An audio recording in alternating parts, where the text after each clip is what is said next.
Hello friends, स्वागत है आपका मेरे यूट्यूब चैनल पर देवभूमि उत्तराखंड के देहरादून शहर से। तो कैसे हैं दोस्तों आप सभी? आई होप आप सभी बहुत अच्छे होंगे। स्वागत है आपका आज के नए ब्लॉग में। तो आज का नया ब्लॉग बना रही हूँ मैं काफ़ी महीनों बाद, और इस बीच बहुत कुछ हुआ, अच्छा भी बुरा भी, और मेरी लाइफ में तो जो आज मैं आपके साथ शेयर करूँगी। तो मैं आपको अपने ब्लॉग में काफ़ी टाइम से बता रही थी कि मेरे पापा बीमार हैं बीमार हैं बीमार हैं। तो पापा जो है पिछले जुलाई 26 को हमें छोड़ के चले गए। तो पापा को हम देहरादून से गांव ही लेके गए थे, क्योंकि पापा को अपना जो है गांव ही प्यारा था। देहरादून तो पापा अपने इलाज के लिए मतलब रह रहे थे मजबूरी में, यहाँ भी उनका घर है लेकिन इलाज की वजह से रह रहे थे। तो पापा का अपने गाँव से बहुत जुड़ाव था, तो इसलिए हम पापा को लास्ट टाइम पे पापा को घर ही ले गए। और ले गए हम यहाँ से पापा को शाम के, क्योंकि पापा जो है 1:30 बजे करीब चले गए थे। तो हम पापा को जो है गांव ही लेके गए थे एम्बुलेंस बुक करके। हम सभी ने मतलब डिसीजन लिया कि पापा को गांव ही ले जाएं, तो गांव ही लेके गए थे। और उसके बाद जो है मैं भी गई थी पापा के साथ। पापा के साथ लास्ट टाइम पे मैं भी गई थी, अपना सारा काम धाम छोड़ के। पापा को गांव ही लेके गए थे एम्बुलेंस में, और मैं भी गई थी जबकि मेरा काम था। लेकिन कोई नहीं, जिस बाप ने जन्म दिया, जिन माँ बाप ने, अगर उनके लिए हम थोड़ा बहुत अगर सेक्रीफाई नहीं कर सकते, छोड़ नहीं सकते, तो क्या ही फ़ायदा। तो मैं गई थी यहाँ से, हम लोग 26 को गए थे, 27-28 में वहीं रही। 29 तारीख को ये सोच के मैं वापस आ गई थी कि शायद मैं 13वीं के लिए घर जाऊँगी, लेकिन नहीं जा पाई। तो 13वीं में मैं नहीं जा पाई क्योंकि घर की कंडीशन भी कुछ ऐसी हो गई थी, और सबकी फैमिली सपोर्टिव नहीं होती है।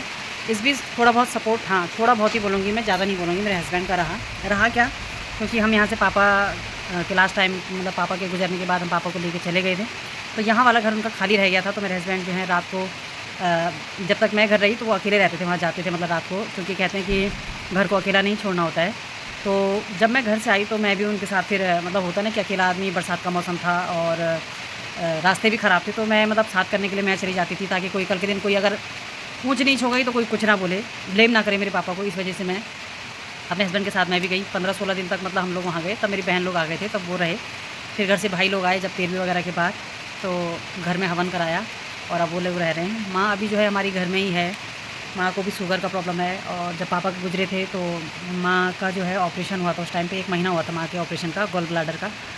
और बस यही समझिए दोस्तों कि मतलब पापा मेरे लिए जो चाहते थे ना कि मैं मतलब, अगर जैसे मैं हमेशा आपको बताती थी कि मेरी गाय जो है दूध नहीं देती ढंग से, ये वो करके, तो पापा मुझे बोलते थे अगर नहीं दे रही है ढंग से दूध तो बेच दे, जॉब कर ले कहीं। क्योंकि मुझे एक जगह से ऑफ़र आया भी था, लेकिन सैलरी बहुत कम दे रहे थे, तो जिस वजह से मैंने मतलब नहीं गई मैं। तो पापा चाहते थे कि मतलब कहीं और देख ले, कर ले जॉब। तो पापा को गुजरे हुए 6 दिन हुए थे, 7वां दिन था मतलब उस दिन। तो मुझे उस स्कूल से कॉल आया जिस स्कूल को मैंने छोड़ा था, मतलब जहाँ से मैंने छोड़ दिया था अपनी सास से गुजरने पे। तो अचानक से मुझे कॉल आता है कि आप आ सकते हो तो आ जाओ करके। तो मैंने सोचा ये मेरे पापा का मेरे लिए आशीर्वाद होगा लास्ट टाइम का। तो मैंने भी वो चीज़ ठुकराई नहीं, वो ऑफ़र ठुकराया नहीं। मैं गई और बात करी, और मैंने भी फिर स्कूल ज्वाइन कर लिया। और आज मुझे जो है मतलब तीसरा हफ़्ता हो गया है इसको ज्वाइन किए हुए। बट आज है हैवी रेन फॉल की वजह से छुट्टी है। आज स्कूल की छुट्टी थी, बच्चों की भी मेरी भी। टीचिंग वाली जॉब में दोस्तों ये फ़ायदा तो क्या ही बोलूँ मैं, ऐसे मतलब ये सही है कि आप बच्चों के साथ जाते हो और बच्चों के साथ ही घर वापस आ जाते हो। आपका बच्चे भी नहीं छूटते और घर भी नहीं छूटता। अगर वैसी जॉब होती तो मैं, बारिश भी होती तो मैं जाती बच्चे घर में अकेले रहते। लेकिन टीचिंग जॉब में ये है कि बच्चों की छुट्टी है तो मेरी भी छुट्टी थी, मैं भी बच्चों के साथ साथ थी। और ठीक है, मतलब मुझे मेरे मन को तसल्ली है। मतलब कहीं न कहीं ये लगता है कि पापा ऊपर से देख रहे होंगे तो खुश होंगे। और गाय भले मैंने अभी रखी हुई है, तो सुबह जो है मैं सुबह 4 साढ़े 4 बजे उठ के अपने टोटली काम निपटा देती हूँ। और सुबह ही मैं दिन के लिए दाल भी बना देती हूँ, चावल भिगा के चली जाती हूँ।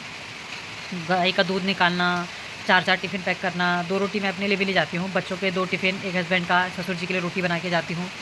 और गाय का दूध निकालना, गोबर निकालना, उसके लिए भूसा बना के जाना, फिर शाम को आना, शाम का भी दूध निकालना, आके पहले चावल चढ़ाना, चावल बनाना, फिर बच्चों को खाना देना।